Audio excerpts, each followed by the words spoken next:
الصراط المستقيم صراط الذين أنعمت عليهم غير المغضوب عليهم ولا الضالين. ایک بلند تر صلوات پڑھیں. اللهم صل على محمد وآل محمد. نعرہ تکبیر. اللہ اکبر. نعرہ تکبیر. اللہ اکبر. نعرہ رسالہ. یا رسول اللہ. نعرہ رسالہ. یا رسول اللہ. نعرہ حیدری. یا علی. نعرہ حیدری. یا علی. ایک بلند تر صلوات پڑھیں. اللهم صل على محمد وآل محمد. أعوذ بالله من الشيطان الرجيم. بسم الله الرحمن الرحيم. الحمد لله رب العالمين. الصلاة والسلام على النبي الأمي المكي المدني العربي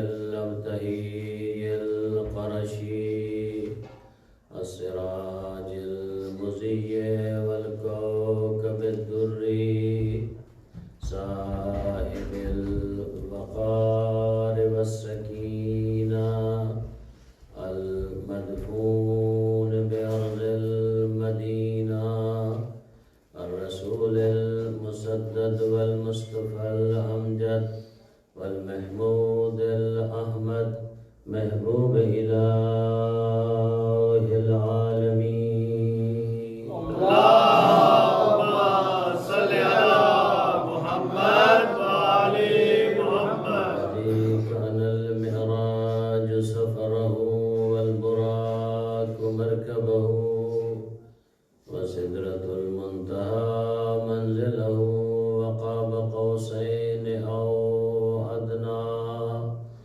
مقامه وقال كنت نبيا وآدم بين الماء والتين. اللهم صل على محمد وآل محمد. في التوراة اشتهاره وفي الإنجيل أذكاره وفي الزبور أوصافه وفي القرآن إعلانه وما أرسلناك إلا رحمة للعالمين. اللهم صل على محمد وآل محمد. بعد فقد قال الله سبحانه وتعالى في كتابه المجيد وفرقانه الحميد وقوله الحق وهو أصدق القائلين. بسم الله الرحمن الرحيم. وذكرهم بأيام الله إن في ذلك لآيات لكل صبار شكور. وقال النبي صلى الله عليه وآله وسلم حسین منی وعنا من الحسین. صلوات پڑھیں. اللهم صل على محمد وآل محمد. صاحبان علم و دانش، میری مائیں بہنیں بیٹیاں بیٹے بزرگ بھائی جو اس عزا خانہ میں تشریف فرما ہے، میرا سلسلہ گفتگو یہ چھٹا سلسلہ ہے آج کی جو مجلس جس میں آپ تشریف فرما ہیں. میں مسلسل سورہ ابراہیم کی آیت کا ایک حصہ تلاوت کرنے کا شرف حاصل کر رہا ہوں اور ساتھ ہی ساتھ اس ہستی کا فرمان جس کو خالق نے لا ریب اور بے عیب بنا کے بھیجا ہے اس کا فرمان تلاوت کیے جا رہا ہوں. خالق اپنے اس مختصر سے پیغام میں اپنے حبیب سے مخاطب ہوتا ہے فرماتا ہے وذکرہم، میرا حبیب ذکر کرو، تذکرہ کرو، بیان کرو۔ اس کے کئی ایک معانی کیے جا سکتے ہیں، بِأَيَّامِ اللہ، اللہ کے دنوں کا، جو بھی اللہ کے دن ہیں ان کا تذکرہ کرو۔ ان فی ذالک، ان دنوں کے اندر جو اللہ کے دن ہیں، ان دنوں کے اندر کیا ہے؟ لآیات لکل صبار شکور، ان دنوں کے اندر تمام صبر اور شکر کرنے والوں کے لیے آیات کو رکھا ہے۔ اور دوسری جو حدیث ہے اس میں فرمایا حسین مجھ سے ہے اور میں حسین سے ہوں۔ تو یہ آیہ وافی جس کا آدھا حصہ ہے۔ قرآن حکیم ایک آفاقی کتاب ہے، وہ کسی ایک زمانے کے لیے قرآن حکیم کو خالق نے نازل نہیں کیا۔ قرآن جو ہے ہر زمانے کے لیے ہے، ہر فرد کے لیے ہے، جو اس پہ پورا اتر آئے اس کے لیے یہ آیت ہے۔ اللہ نے قرآن حکیم میں کہیں یہ نہیں کہا کہ بس یہ فرمان ذیشان جو ہے یہی کر سکتے ہیں، کہا کر کے دکھاؤ، تم کرو تو مصداق بن جاؤ گے۔ کچھ ایسے فرامین الہی قرآن حکیم میں آیات الہی ہیں کوئی کر ہی نہیں سکتا۔ خود وہ فرماتا ہے کہ تم سارے اکٹھے ہو جاؤ، جن و انس سب کے سب اکٹھے ہو کے جو تم میں سے ایک سے دوسرا طاقتور ہے اس کو بھی بلا لو، وہ سارے اکٹھے ہو کے تم طے کر لو کہ ہم اس جیسی ایک آیت لے کے آئیں گے، اس جیسی ایک صورت لے کے آئیں گے، تم یہ کام نہیں کر سکتے۔ تو سارے جن و انس جو ایک دوسرے سے طاقتور ہیں وہ نہیں کر سکتے۔ اسی طرح قرآن حکیم کے اپنے اسلوب ہیں، اپنا مزاج ہے۔ کچھ ایسی آیات ہیں جو بس کچھ ایسی شخصیات تھیں جنہوں نے کر کے دکھا دیا، نہ ان کے بعد کوئی آیا ہے نہ کوئی آنے والا ہے۔ باقی رہا کہ یہ اس کی اپنی قدرت ہے، کسی کو بھیج دے، لیکن وہ اپنی منشا پہلے بنا چکا ہے، وہ اپنی منشا پہلے بنا چکا ہے، اور اس کی منشا کو سمجھتا فقط وہی تھا جس کو خاتم انبیاء قرار دیا۔ وہ اپنی منشا پروردگار شاہ جی بنا چکا ہے، جس کی منشا کو وہی سمجھتا تھا جو خاتم الانبیاء تھا۔ تو اس کی منشا کے مطابق اور مرضی کے مطابق خاتم الانبیاء نے ان کا اعلان اپنی زندگی میں کر دیا، بس یہی ہیں میرے بعد نمائندگان الہی۔ تو ان کے علاوہ نہ کوئی آنے والا ہے، نہ کوئی لا سکتا ہے، نہ کسی کی جرأت ہے کسی کو لے کے آ جائے۔ میں آج ایک میرا سوال ہے ان لوگوں سے جو لوگ کہتے ہیں کہ شورا یا کیا ہے، کچھ لوگ یا الیکشن کے ذریعے کسی کو بنا دیا جائے تو وہ حاکم معین ہو جاتا ہے۔ تو میں ان سے پوچھتا ہوں، پرانے زمانے میں تو لوگ بھی بہت کم تھے، زیادہ سے زیادہ اس زمانے میں فرض کیجئے کہ 1 کروڑ آدمی ہوگا۔ آپ اس سے بھی آگے چلے جائیں تو عرب کے نزدیک چلے جائیں گے، عرب تو تھا ہی نہیں اس زمانے میں، کروڑ کے آس پاس لوگ ہوں گے جو اسلام لے آئے ہوں گے۔ کروڑ بھی نہیں تھے، لاکھوں کی تعداد میں تھے، اکثر منافق تھے اس کے اندر۔ اگر مان لیں 1 کروڑ تھا تو 1 کروڑ کجا آج ہمارے پاکستان کی آبادی جو ہے 24 کروڑ ہے۔ تو سارے کے سارے الحمدللہ دعوے دار ہیں کہ ہم قرآن کو بھی مانتے ہیں، اسلام کو بھی مانتے ہیں۔ ہر بندہ اسلام کا ٹھیکیدار ہے، چاہے اس کو سورہ توحید بھی نہ آتی ہو وہ بھی اسلام کا ٹھیکیدار ہے۔ ہر بندہ بنا ہوا ہے، اس چیز پہ تلا ہوا ہے کہ بس اسلام اگر سیکھنا ہے تو مجھ سے سیکھو۔ اگر اس زمانے میں 1 کروڑ تھا تو آج کئی کروڑ ہیں۔ اتنے زیادہ لوگ مل کر آخری حجت کو طے نہیں کر سکتے۔ اتنی دنیا سارے مسلمانوں کو اکٹھا کیا جائے اور ان کو کہا جائے کہ شورا بنا کے تم آخری حجت کو طے کر لو کہ تم میں سے مہدی کون ہے، آخری حجت کو طے نہیں کر سکتے۔ سارے یہی کہتے ہیں کہ مہدی پیغمبر کی نسل سے ہوگا، اس نے ظہور کرنا ہے، وہ آئے گا۔ تو پتا چلا کہ کوئی مہدی کو نہ لا سکتا ہے نہ بنا سکتا ہے۔ نہ مہدی کو کوئی دنیا میں بنا سکتا ہے، نہ مہدی کو لا سکتا ہے۔ اگر بنائے گا تو وہ بنائے گا جس نے عظمت عطا کی ہے، اگر بھیجے گا تو وہی بھیجے گا جس نے پردہ غیب میں چھپا کے رکھا ہوا ہے۔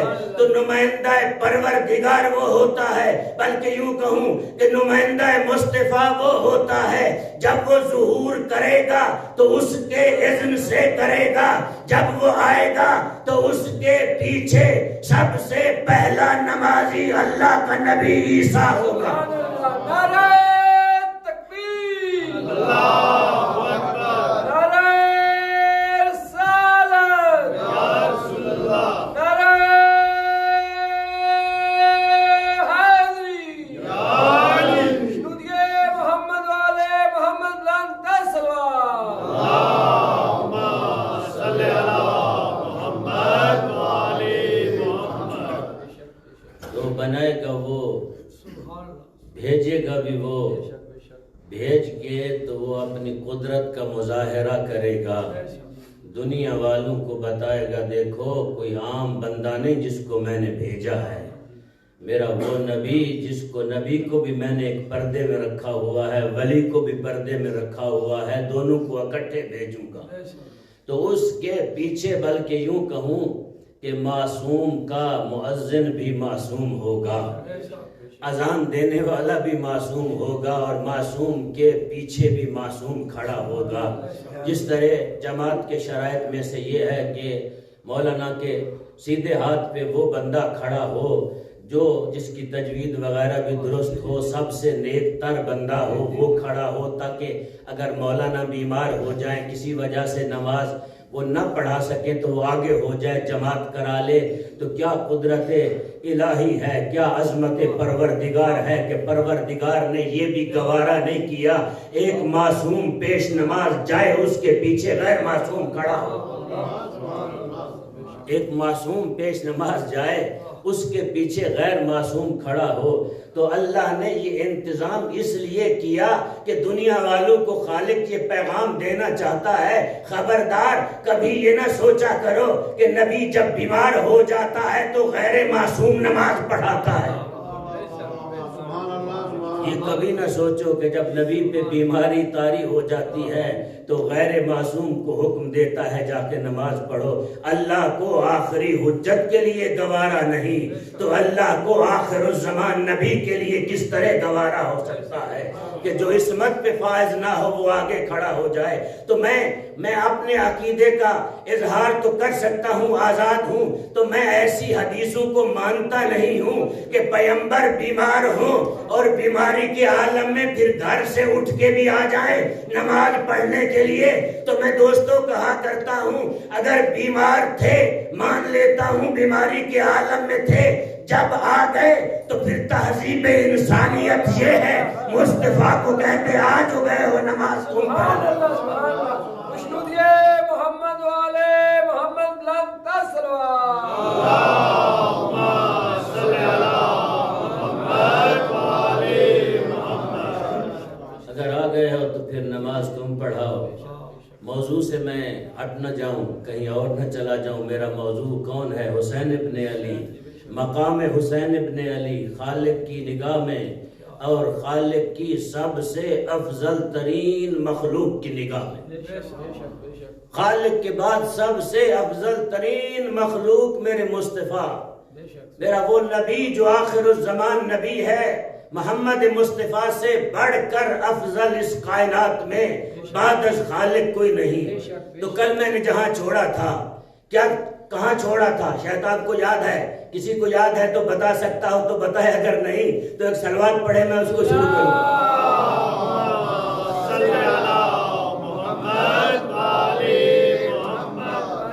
کل میں نے چھوڑا تھا کہ میرے آقا علی نے اپنے فضائل جب بتلا لیے، میرے آقا حسین نے اظہار کر دیا، تو پھر میرے آقا حسین نے ایک اور جہت میں نے کہا دینا چاہتا ہوں. پھر میرے آقا حسین نے ایک ایک شخصیت کے فضائل بتلانا شروع کیے کہ میرا نانا کون ہے, میری نانی کون ہے, میری دادی کون ہے.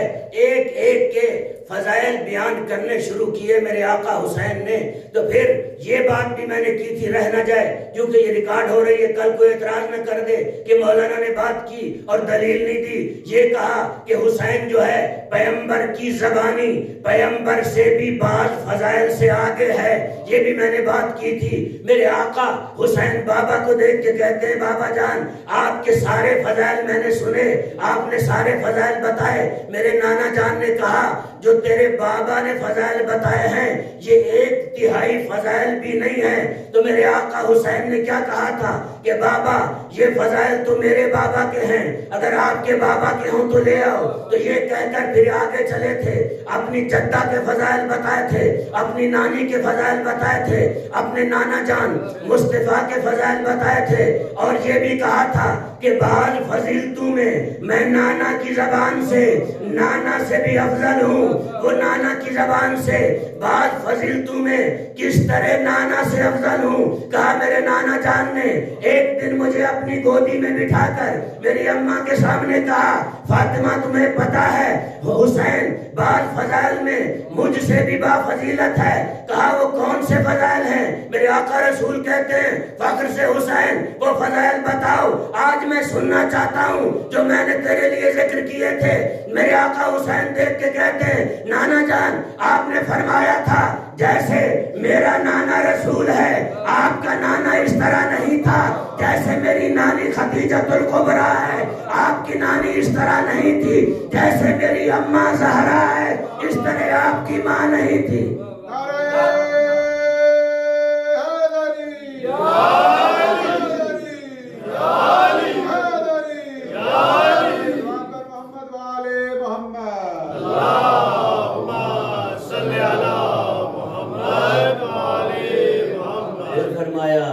نانا جان آپ نے فرمایا تھا جیسے میرا باپ, جیسے آپ کا باپ علی مرتضیٰ ہے, خالق نے مجھے اس طرح کا باپ عطا نہیں کیا.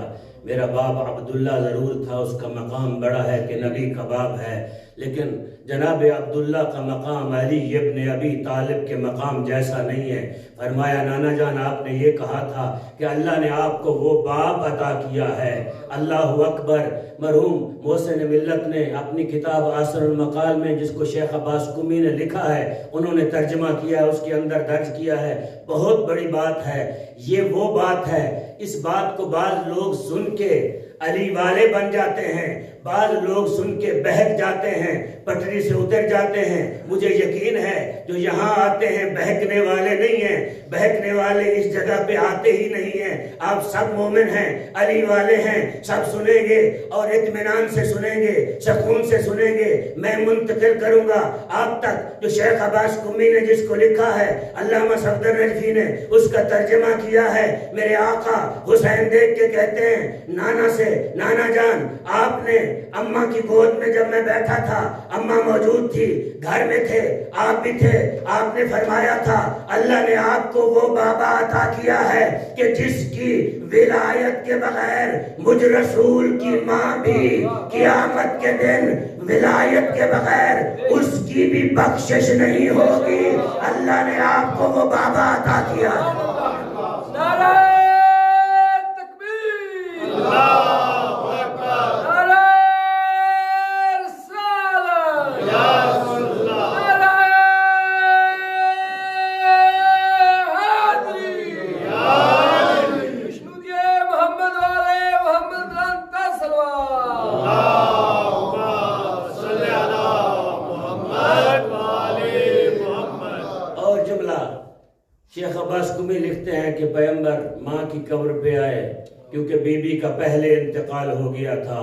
علی ابن ابی طالب کے آنے سے پہلے ماں کی قبر پہ آئے, 35 کی طرف بیٹھے, دونوں ہاتھ قبر پہ پیغمبر گرامی اسلام نے رکھے، کہا اماں جان اقرار کرو علی اللہ کا ولی ہے۔ ماں اپنی ماں سے مخاطب ہو کے کہا اقرار کرو علی اللہ کا ولی ہے۔ تو دوستوں میں کہا کرتا ہوں کیا یہ فضیلت کم ہے میرے آقا علی کی کہ تم خدا بنانے پہ تلے ہوئے ہو؟ یہ عظمت کم ہے میرے آقا علی کی؟ تم خدا بنانے پہ تلے ہو۔ خدا نے یہ مقام دیا کہ نبیوں کی ماں بھی ہو، علی کی ولایت کے بغیر اس کا گزارا نہیں۔ میری اور تیری ماں، اس کا مقام کیا ہو سکتا ہے علی کی ولایت کے بغیر؟ علی وہ ہے، علی وہ ہستی ہے، علی وہ شہنشاہ ہے۔ آخری جملہ جو میرے آقا حسین نے اس جگہ پہ اپنے نانا سے مخاطب ہو کے میرے آقا عرض کرتے ہیں نانا جان آپ نے یہ بھی فرمایا کہ آپ کا باپ جو ہے میرے باپ سے افضل ہے، اس کی وجہ کیا ہے؟ اس چیز کو علامہ غلام علی شاہ رحمت اللہ علیہ، میں نے کسی ایک مجلس میں کہا تھا کہ 3 شخصیات پاکستان کی جن کے بارے میں قبلہ مرحوم نے مجھے کہا تھا جو دلیر تھی پاکستان میں، جو عقائد پہ سودے بازی نہیں کرتی تھی کسی مقام پر، نہ وہ کبھی جھکے تھے نہ بکے تھے۔ ایک شخصیت زندہ ہے، 2 دنیا سے چلی گئی ہیں، ایک استاد العلماء، ایک قبلہ غلام علی شاہ رحمت اللہ علیہ۔ وہ درج کرتے ہیں اپنی کتاب میں جس کو انہوں نے درج کیا، اس کا حوالہ پیغمبر گرامی اسلام سے نقل کیا گیا، جس کو میں آپ کو ہدیہ کرنے جا رہا ہوں۔ میرے آقا حسین نے فرمایا نانا جان آپ نے وہاں کہا تھا کہ آپ کا بابا میرے بابا سے افضل ہے۔ جب جنت میں لوگ جائیں گے، جس طرح آپ کسی کے گھر جاتے ہیں تو بیل بجاتے ہیں، گھنٹی بجتی ہے، مختلف آوازیں ہوتی ہیں، کہا جنت کی بیل کیا ہوگی؟ یا علی یا علی یا علی۔ نعرہ پنجتری سوا لاکھ نعرہ ہے محمد والے محمد لنتا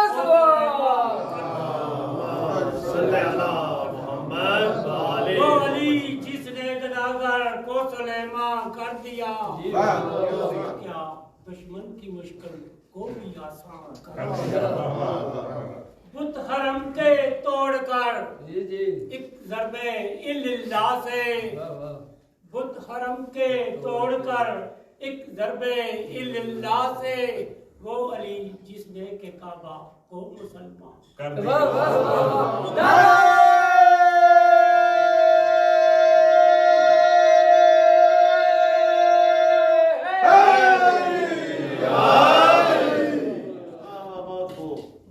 فرمایا کہ آپ کے یہ مقام علی ہے، یہ عظمت علی ہے کہ اب اتنا بڑا مقام ہو میرے آقا کا، تو آپ پھر اس کو خدا بنانے پہ تلے ہوئے ہیں۔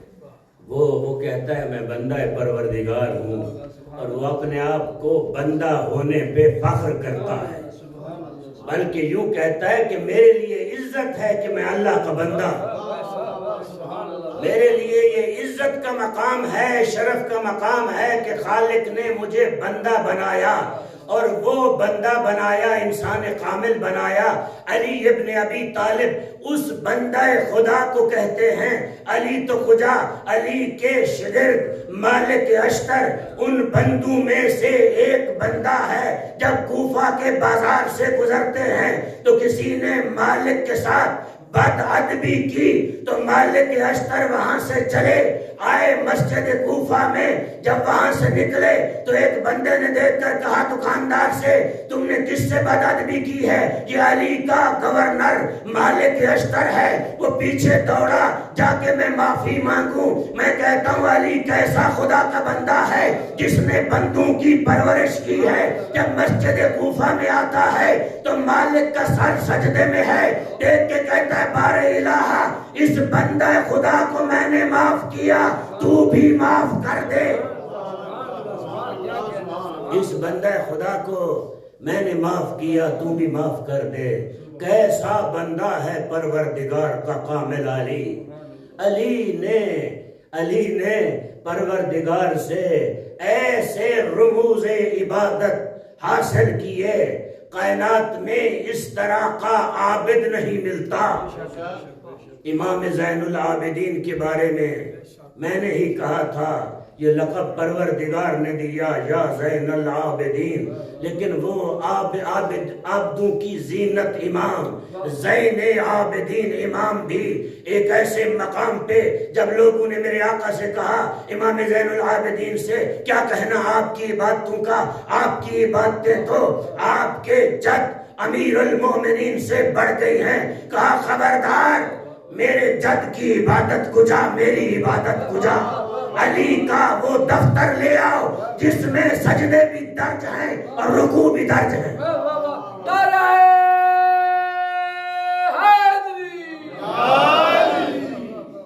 سجدے بھی درج ہیں اور رکوع بھی درج ہیں، علی کا وہ دفتر لے آؤ، آؤ میں تمہیں دکھاؤں کہ میرا جد علی کتنا بڑا عابد تھا۔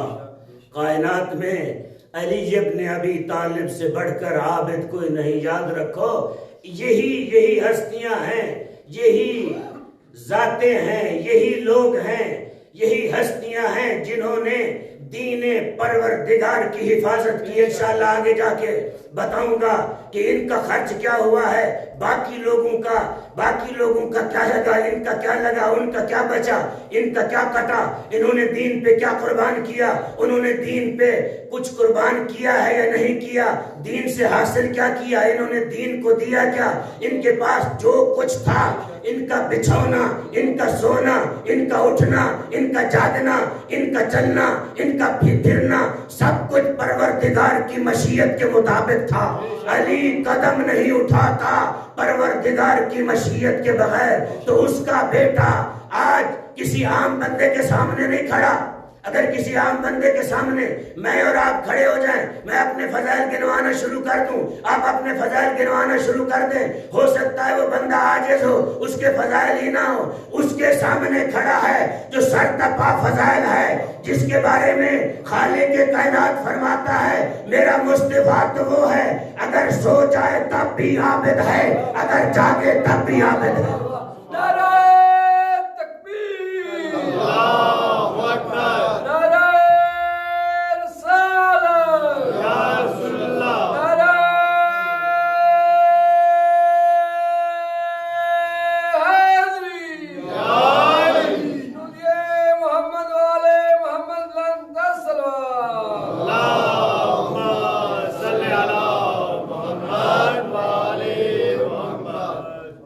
فضائل بہت ہیں، یہ باتیں بہت ہیں، کیونکہ موضوعات بہت زیادہ ہیں، بلکہ یوں کہوں کہ جو میں چاہتا ہوں آپ کو منتقل کروں، بہت ساری ایسی چیزیں ہیں جو ہو سکتا ہے رہ جائیں اور کوئی رہ بھی جائیں گی، لیکن میں ایک اور آپ کو دوسرے مرحلے کی طرف لے کے جانا چاہتا ہوں کہ اللہ کے نزدیک حسین کی عظمت اور پیغمبر کی نگاہ میں حسین کا مقام کیا ہے۔ ایک اور مقام پہ ایک دن آپ سید الشہداء اپنی مادر گرامی کی گود میں تشریف فرما ہے، اس کو شہید مطہری نے لکھا ہے، ماں کی گود میں بیٹھا ہے کون؟ وہ بیٹھا ہے جو زمین پہ بیٹھ کر لوح محفوظ کا مطالعہ کرنے والا ہے۔ شہید مطہری کہتے ہیں ماں کی گود میں بیٹھا ہے، ماں کا منہ چوم رہا ہے، ماں بیٹے کا منہ چوم رہی ہے۔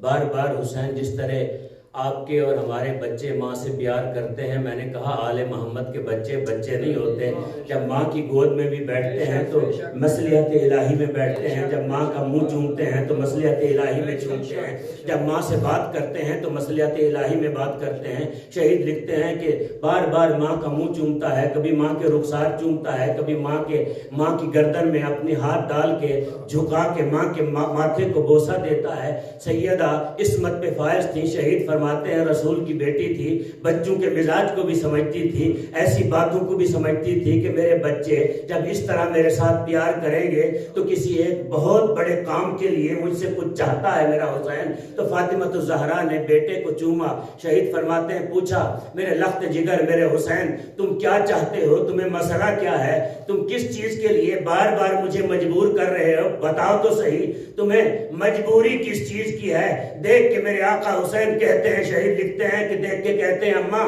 آج میں نے ایک بہت بڑے میدان میں جانا ہے، اس کو فتح کرنا ہے، آپ کی دعا کی بھی ضرورت ہے، میں جب چلوں میرے لیے دعا کرنا کہ اللہ مجھے اس میدان میں کامیاب کرے، اس میدان کو میں فتح کر لوں۔ کہا بیٹے بتاؤ وہ کون سا میدان ہے جس کو فتح کرنے جا رہے ہو؟ آواز آئی حسین کی اماں آج میں مسجد میں جا رہا ہوں۔ کہا کس مسجد میں جا رہے ہو؟ کہا بیٹا کس مسجد میں جانا ہے آپ نے؟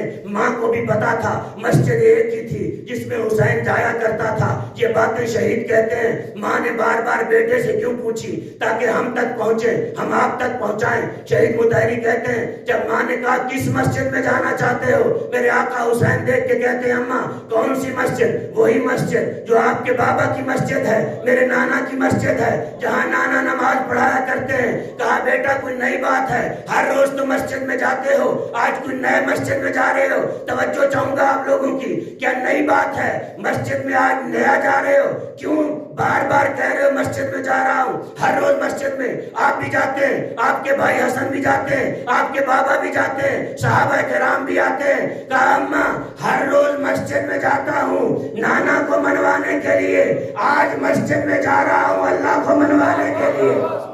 نعرہ تکبیر، اللہ اکبر، نعرہ رسالت، یا رسول اللہ، نعرہ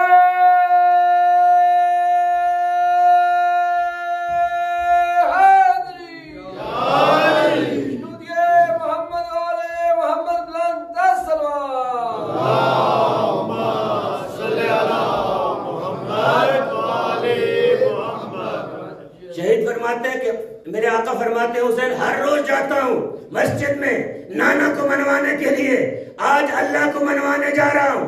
جس طرح میں نے آواز میں کہا تھا واقعات آپ سنتے رہتے ہیں لوگوں سے، لیکن جس طرح شہید مطہری نے ان کا تجزیہ و تحلیل کیا ہے اس طرح کسی نے نہیں کیا۔ شہید فرماتے ہیں میرے آقا حسین وہ ہیں جو توحید کو ہر لمحے پہ منوانے کے لیے حسین تلا ہوا ہے۔ حسین کی زندگی کا مقصد توحید ہے، گھر میں بیٹھا ہے تو توحید کو منوا رہا ہے، مسجد میں آتا ہے تو توحید کو منوانے کے لیے، اگر میدان میں جاتا ہے تو توحید کو منوانے کے لیے۔ کہا اماں آج توحید کو منوانے کے لیے جا رہا ہوں۔ بی بی نے کہا بیٹے جاؤ میری دعا آپ کے ساتھ ہے، میں خالق سے دعا کروں گی، کہوں گی پروردگار میرا بیٹا آج تیرا کلمہ پڑھوانے جا رہا ہے، میرے بیٹے کی مدد کیجئے گا۔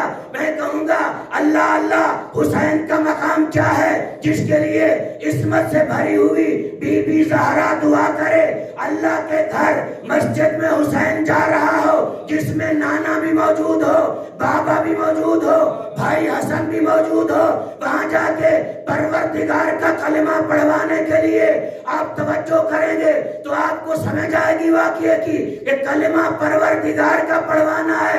ظاہری طور پر لوگ حسین کا کلمہ پڑھ رہے ہیں، حسین کو دیکھ کر حسین کو واہ واہ کر رہے ہیں، حسین کو کہہ رہے ہیں حسین تیرا کیا کہنا، حسین تیرے مقام کا کیا کہنا، حسین تیری عزت کا کیا کہنا، حسین تیری رفت کا کیا کہنا۔ حسین اللہ نے آج تجھے وہ مقام دیا ہے آج تک کسی کو نہیں دیا۔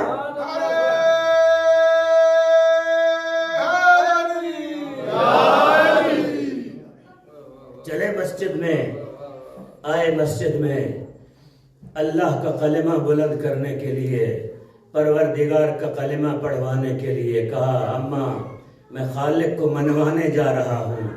میں ہاتھ جوڑ کے کہوں گا آقا کیا خالق کو پہلے کوئی نہیں مانتا تھا؟ کہا مانتے تھے لیکن جس طرح میں منوانا چاہتا ہوں خالق کو اس طرح کوئی نہیں مانتا تھا سوائے ان معصوم ہستیوں کے۔ چلے مسجد میں آئے، کہاں؟ نانا کی مسجد میں۔ کہاں آئے؟ مسجد نبوی میں۔ مسجد بھی اس دنیا میں بعد از مسجد الحرام سب سے افضل ترین مسجد مسجد نبوی، مسجد الحرام کے بعد اس سے بڑا مقام کسی مسجد کا نہیں ہے۔ کیوں؟ اس کی وجہ ہے جس میں خاتم الانبیاء نے، بلکہ یوں کہوں جس کی بنیاد مصطفیٰ نے لا الہ الا اللہ محمد الرسول اللہ علی ولی اللہ پہ رکھی۔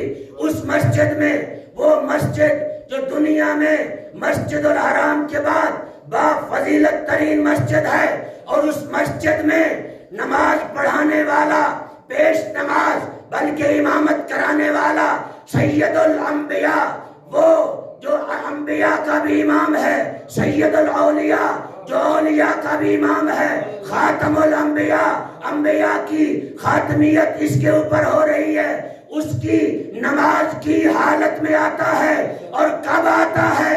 جب پیغمبر سجدے میں ہوتا ہے۔ نماز کے اراکین میں سے سب سے افضل ترین رکن سجدہ ہے۔ اب حسین نے خالق کو شہید مطہری کی نگاہ میں کس طرح منوایا؟ اب حسین آئے، پیغمبر سجدے میں ہے، شہید مطہری لکھتے ہیں حسین پیغمبر کی پشت پہ سوار ہو گیا۔ جب سوار ہو گیا، پیغمبر نے محسوس کیا کہ کوئی ہے جو میری پشت پہ سوار ہے، تو دوستو پروردگار کی آواز آئی کہ آج توحید کو منوانے آیا ہے میرا حسین۔ کہا جبرائیل جاؤ، جا کے میرے مصطفیٰ کو کہو آج نماز حسین کی مرضی کی ہوگی۔ نعرہ تکبیر، اللہ اکبر، نعرہ رسالت، یا رسول اللہ، نعرہ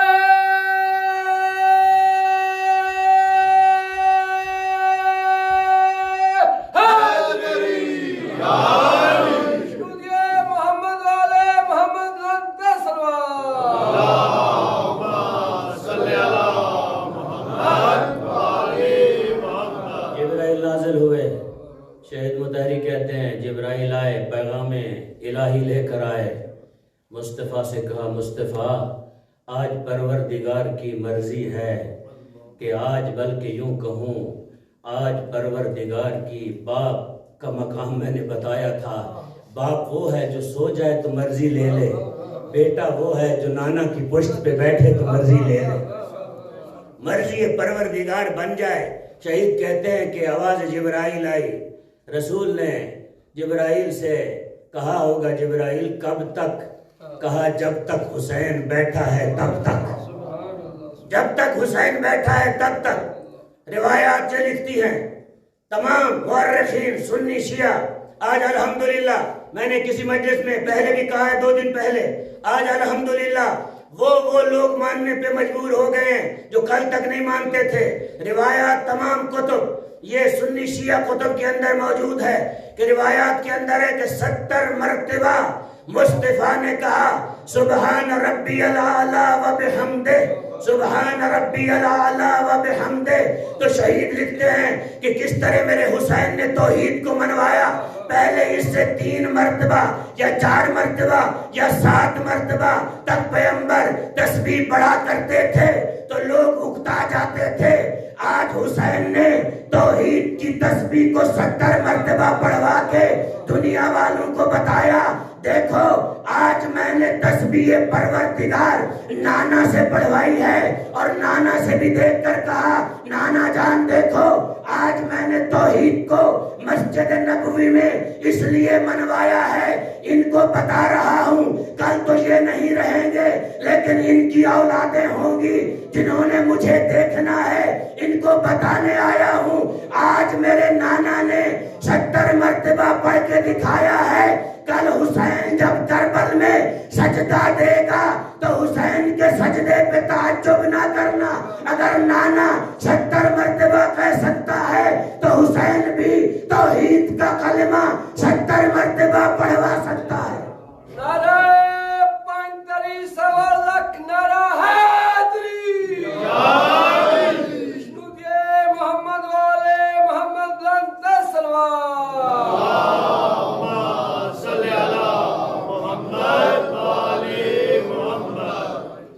یہ کوئی حادثہ نہیں تھا، واقعہ نہیں تھا جو آپ پڑھ لیتے ہیں یا سن لیتے ہیں کہ حسین آئے سوار ہو گئے۔ بعض لوگ پھر اس میں تھوڑی سی اپنی باتیں بھی بھرتے ہیں۔ صحابہ کرام اٹھ کے دیکھتے تھے حسین کو، کسی نے نہیں دیکھا۔ رسول جب نماز پڑھ رہے ہوں تو کسی کو ضرورت نہیں کوئی اٹھے اور دیکھے۔ رسول جب نماز پڑھ رہے ہوں تو پھر سب نماز پڑھتے رہتے ہیں۔ آپ نہیں سنتے مسجد ذو قبلتین میں جب رسول کا رخ پھرا تو فقط ایک کی شخصیت ہے جس کا رخ پھرا، باقی سارے رکوع میں رہے وہاں۔ اگر دیکھتے ہوتے تو رخ پھیر لیتے،